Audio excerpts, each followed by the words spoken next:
Hello friends. तो आज का पहला चैप्टर है भारतीय कला एवं कलागत तत्व। इस चैप्टर को पढ़ाने से पहले मैं आपको बता दूं कि जैसा कि प्रीवियस वीडियो में मैंने अपलोड किया था कि बीएफए एंट्रेंस में क्या क्या पूछा जाता है, किस किस चैप्टर से क्वेश्चंस आते हैं, सिलेबस क्या थी। तो सिलेबस को लेके मैंने उसका अपडेट दिया था कि उसमें कौन कौन से चैप्टर आते हैं और चैप्टर के अंदर कौन कौन से पॉइंट है जो आपको पढ़नी है एंट्रेंस एग्ज़ाम क्वालिफाई करने के लिए। तो फ्रेंड्स, उसी सिलेबस का ये एक पहला चैप्टर है भारतीय कला एवं कलागत तत्व। और एक बात और बता दूं कि जैसे जैसे मैं आपको पढ़ाते जाऊंगी, बताते जाऊंगी चैप्टर्स के बारे में, जो भी क्वेश्चन आंसर जो भी है सारी चीज़ें बताते जाऊंगी, वैसे वैसे आप भी अपने कॉपी में नोट डाउन करते जाइए और वैसे ही साथ साथ लर्न भी साथ साथ करते जाइए। क्योंकि अगर साथ साथ लर्न करेंगे तो बाद में बर्डन कम रहेगा और बाद में फिर से आप अगेन रिवीजन भी कर सकते हैं। तो ये बेनिफिट रहेगा आपके लिए। तो फ्रेंड्स, चलिए स्टार्ट करते हैं। तो इसका जो पहला पॉइंट है वो है कला का अर्थ। कला के बारे में पढ़ना है तो सबसे पहले जान लें कि कला होता क्या है, कला का अर्थ क्या है। तो किसी भी कार्य को, कोई भी कार्य को पूरी कुशलता या निपुणता से संपन्न करना, पूरी क्लियरिटी के साथ, पूरी अच्छी तरीके से के साथ संपन्न करना कला कहलाता है। जैसे कि मूर्ति बनाना, चित्र बनाना, भवन या मंदिर बनाना, गीत गाना, काव्य रचना आदि। कला शब्द का प्रयोग सर्वप्रथम ऋग्वेद में हुआ था। 4 वेद है जिसमें से ऋग्वेद में सबसे पहले कला शब्द का प्रयोग हुआ था। कला संस्कृत भाषा शब्द है और इससे भी क्वेश्चंस आते हैं कि कला शब्द का प्रयोग सबसे पहले किस में हुआ था, और ऑलरेडी एंट्रेंस में आ चुके हैं तो आपको लिखना है ऋग्वेद। ठीक है, संस्कृत भाषा शब्द है। इसकी उत्पत्ति कल धातु से हुई है जिसका अर्थ प्रेरित करना है। कुछ विद्वानों ने इसकी उत्पत्ति कर धातु से मानते हैं जिसका अर्थ प्रश्न करना है। नेक्स्ट पॉइंट आते हैं फ्रेंड्स, कला की परिभाषा। तो यहाँ पे कला की परिभाषा बहुत लोगों ने दी है, इसमें से कुछ साइंटिस्ट है, कुछ आर्टिस्ट भी हैं। तो अलग अलग लोगों ने अपने हिसाब से अलग अलग परिभाषा दी है और इससे भी क्वेश्चंस 100% आते हैं और आ चुके हैं। तो सबसे पहला है, और जो मेन जो सिलेक्टेड है मैं वो उसकी परिभाषा आप लोगों को दिखा रही हूँ। तो प्लेटो के अनुसार जो परिभाषा है, तो प्लेटो के अनुसार कहना है कि कला शब्द की अनुकृति है।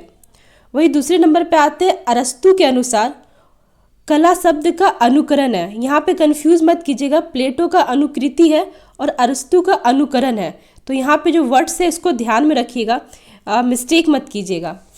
तीसरे नंबर पे आते हैं क्रोचे के अनुसार। तो क्रोचे के अनुसार हर एक महान कला ईश्वरीय कृति के प्रति मानव आह्लाद की अभिव्यक्ति करता है। ठीक है। वही टॉलस्टॉय के अनुसार कला भावों की क्रिया, रेखा, रंग, ध्वनि या शब्द द्वारा इस प्रकार अभिव्यक्त करता है जिसे देखने या सुनने वाले मन ही मन वही भाव जागे। मतलब जैसा हम देख रहे हैं, जैसा हम महसूस कर रहे हैं, जैसा मेरे सामने है, मेरे मन में भी सेम वैसे ही भाव जागे। 5 नंबर हिगेल के अनुसार कला आदि भौतिक सत्ता को व्यक्त करने का माध्यम है।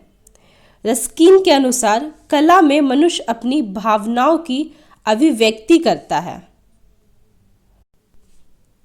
रविंद्रनाथ टैगोर के अनुसार कला में मनुष्य अपनी अभिव्यक्ति करता है।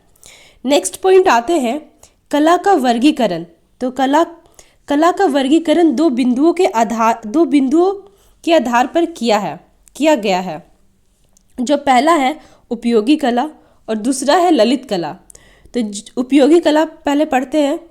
जो कला हमारे जीवन की आवश्यकताओं को पूर्ण करती है उसे उपयोगी कला कहते हैं। जैसे आभूषण निर्माण, रंगाई, छपाई, बढ़ईगिरी एवं अन्य व्यावसायिक कार्य इत्यादि। इस कला में हमें भौतिक सुख मिलता है। वहीं ललित कलाओं का एकमात्र उद्देश्य केवल मानसिक या आत्मिक आदान प्रदान करना होता है। यहाँ पे देख सकते हैं कि ललित कला जो है इसे 5 भागों में बांटा गया है।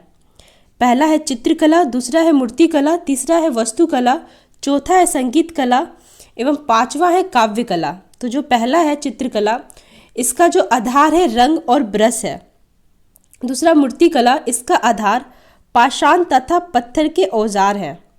वास्तुकला, इसका आधार चूना तथा मिट्टी है। वही फ्रेंड्स, जो संगीत कला है, यहाँ पे लिखना मैं भूल गई हूँ। संगीत कला जिसका आधार है स्वर तथा नाद्य, और काव्य कला जिसका आधार है शब्द तथा अर्थ है। नेक्स्ट पॉइंट है कला के प्रकार। तो कला के विभिन्न प्रकार होते हैं, और जो इम्पोर्टेंट है वो मैं डिस्कस कर रही हूँ। किसी वस्तु तथा रूप का निर्माण किस आधार पर होता है, उसी आधार पर कला का प्रकार कहलाता है। जैसे चित्रकला, चित्रकला के अंतर्गत आता है भवन की भित्तियों, छतों, स्तंभों, वस्त्र, कागज तथा भोजपत्र पर अंकित चित्र। बी नंबर मूर्तिकला, धातु तथा पत्थर को तराश कर दिया गया रूप मूर्तिकला कहलाता है। वास्तुकला या स्थापत्य कला, भवन निर्माण कला जैसे मंदिर, स्तूप, चैत्य, मकबरे तथा महल आदि। वृद्धभांड कला, मिट्टी के बर्तन। इससे क्वेश्चन भी आ चुका है कि मिट्टी के बर्तन को या तो क्या कहते हो, तो वृद्धभांड लिखना, या वृद्धभांड किसे कहते हो, तो मिट्टी के बर्तन। ई नंबर में आते हैं मुद्रा कला, जिसे मोहरे या सिक्के से भी जाना जाता है।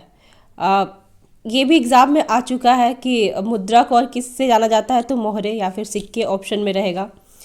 सेकंड में आते हैं जिस पदार्थों से कलाकृतियों का निर्माण किया जाता है, उन पदार्थों के नाम के आधार पर कला का प्रकार कहलाता है। जैसे चित्रकला, भवन की भित्तियां, छतों, स्तंभ, वस्त्र, कागज तथा भोजपत्र पर अंकित चित्र। नेक्स्ट है धातु कला, पीतल तथा तांबे या कांस्य की बनी हुई मूर्तियाँ। मूर्तिकला, मिट्टी से निर्मित कलाकृति तथा खिलौने। प्रस्तर कला, पत्थर से गढ़ी हुई आकृतियाँ, ये भी इम्पॉर्टेंट है। दंत कला, हाथी से निर्मित कलाकृतियाँ। नेक्स्ट पॉइंट है कला के षडंग या अंग।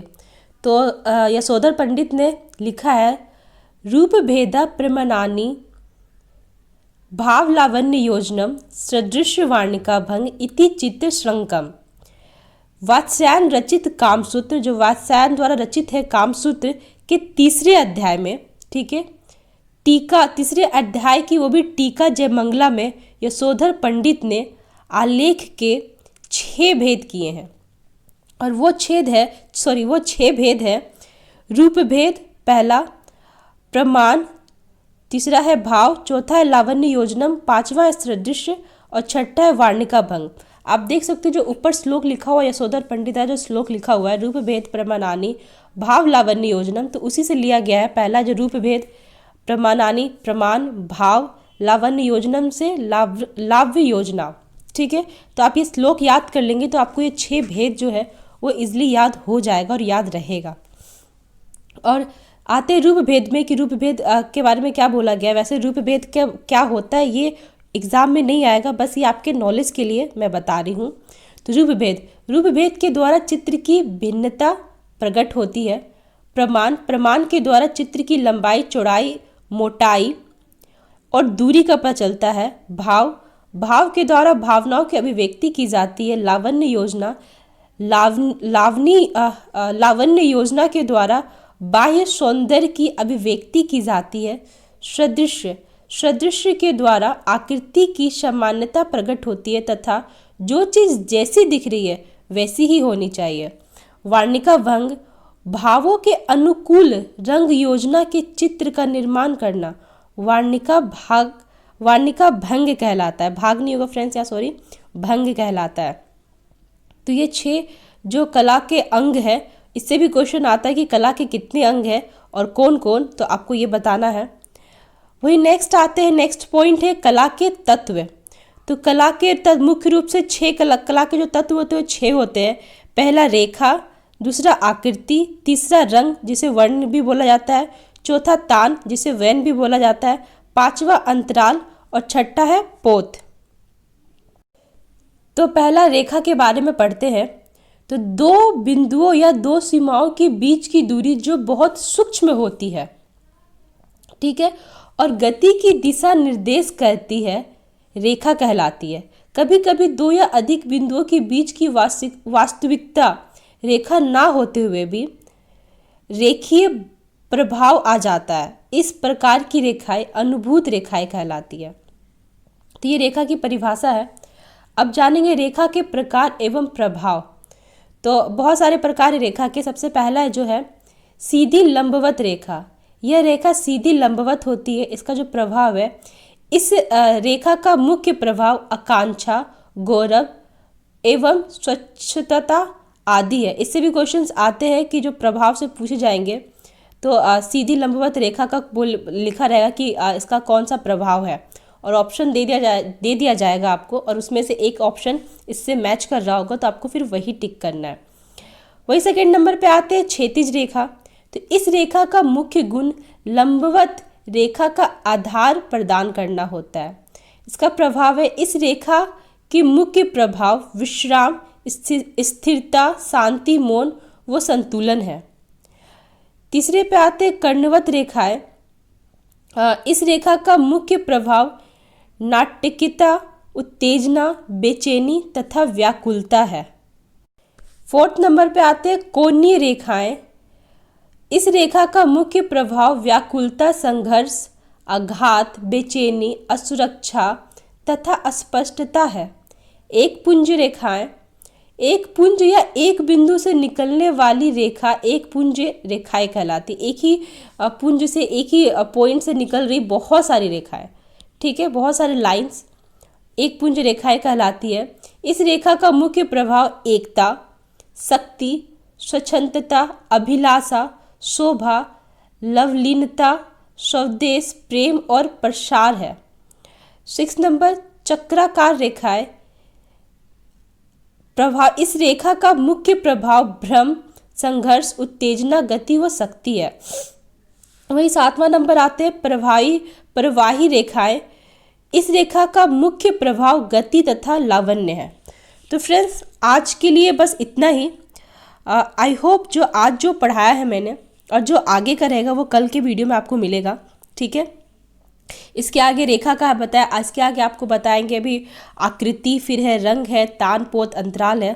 तो ये सबसे भी बहुत क्वेश्चन आते हैं, स्पेशली रंग से तो एकदम आते ही आते हैं। तो अभी आगे और भी बहुत सारी चीज़ें पढ़नी है। आई होप फ्रेंड्स आज का जो वीडियो आपको पसंद आया होगा, और मेरा बस यही कहना है कि जैसे जैसे मैं पढ़ाते जा रही हूँ आप लोग भी पढ़ते जाए और साथ ही साथ लर्न भी करते जाए। तो फ्रेंड्स चलिए फिर मैं मिलती हूँ आपसे नेक्स्ट वीडियो में, इसके आगे जो भी मैं बताऊँगी। तो आई होप आपको वीडियो पसंद आए तो प्लीज़ लाइक कमेंट कर दीजिएगा। मेरे चैनल पर नए हैं तो चैनल को सब्सक्राइब कर लीजिएगा। मिलती हूँ मैं आपसे नेक्स्ट वीडियो में। नमस्ते।